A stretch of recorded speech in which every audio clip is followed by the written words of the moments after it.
China 20 পিন LCD সেটগুলোতে LCD light সমস্যা হলে আমরা কীভাবে সলিউশন করব, শুধুমাত্র একটি ট্রিক্স ইউজ করে আমরা 100% লাইট সলিউশন করে নিতে পারি।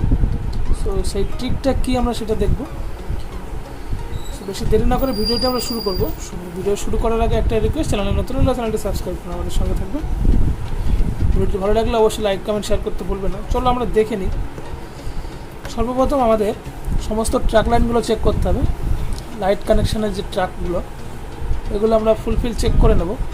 1 নম্বর এবং 2 নম্বর ট্র্যাক যদি মিসিং থাকে কোনো কারণে, তখন আমরা কিভাবে এলসিডির লাইটটা সলিউশন করতে পারি। গ্রাফিক্স কিন্তু 100% আছে, গ্রাফিক্স আসছে কিন্তু এলসিডি এলইডি জ্বলছে না। চলো আমরা দেখে নেব যে আমাদের বিকল্প পদ্ধতি আমরা কি করতে পারি। বিকল্প পদ্ধতি আমরা করতে পারি, এখান থেকে কিন্তু আমরা এলইডি কানেকশানটা কেটে দিয়ে আমরা কিপ্যাড এলইডি থেকে কানেকশানটা করতে পারি। কিপ্যাড এলইডি থেকে কানেকশান করলে কিন্তু লাইটটা অনেকটাই কম আসবে, স্বাভাবিকের তুলনায় অনেকটাই লাইটটা কম আসবে। প্রপারলি আমরা লাইটটা আনার জন্য কি করতে পারি, ট্র্যাক লাইনে যদি সমস্যা হয় তখন কিন্তু আমাদের সিপিইউতে কাজ করতে হবে। তো সিপিইউতে কাজ করার আগে আমরা এই ট্রিকটা অ্যাপ্লাই করতে পারি। সো আমরা এলসিডিটা খুলে নেব। এলসিডিটা খুলে এলইডি কানেকশানটা দুটো জাম্পার ওয়্যার দিয়ে করে নেব, নেগেটিভ পজিটিভ। এবার আমরা মাদারবোর্ডে এলইডি লাইটটা কানেক্ট করব। কোন ফাইলে আমরা এলইডি লাইটটা কানেক্ট করবো সেটা আমাদের দেখার বিষয়। 100% ওয়ার্ক করবে আমরা দেখে নেব এলইডি নেগেটিভ এবং এলইডি পজিটিভ কোনটা।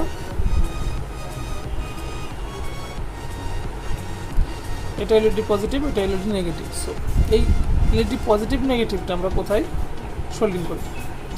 সো নেগেটিভ কানেকশানটা আমাদের মাদারবোর্ডের নেগেটিভ কানেকশানটা হবে 1 নম্বর ফাইল।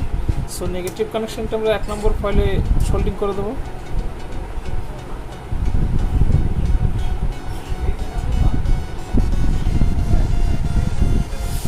এবং পজিটিভ ফাইলটা আমরা কানেক্ট করব টর্চ লাইট, যেটা টর্চ লাইটের পজিটিভ কানেকশান। টর্চ লাইটের পজিটিভ কানেকশান আমরা এলসিডি এলইডি পজিটিভ কানেকশান জুড়ে দেবো।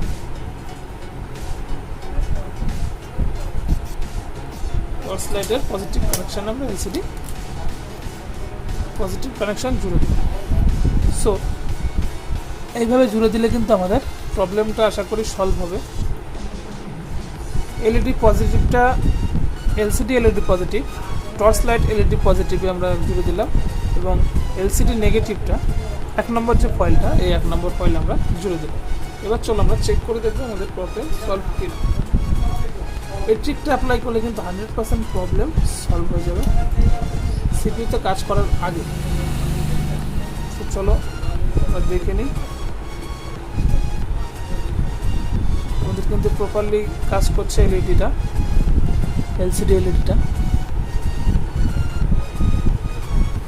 এই ট্রিকটা অ্যাপ্লাই করলে কিন্তু সমস্ত 20 পিন এলসিডি 24 পিন এলসিডি সবগুলোতে কাজ করবে। সো ভিডিওটি ভালো লাগলে অবশ্যই লাইক কমেন্ট শেয়ার করতে ভুলবে না। চ্যানেলে নতুন হলে চ্যানেলটি সাবস্ক্রাইব করে আমাদের সঙ্গে থাকবে এই ধরনের হেল্পফুলি ভিডিও সবার আগে দেখার জন্য।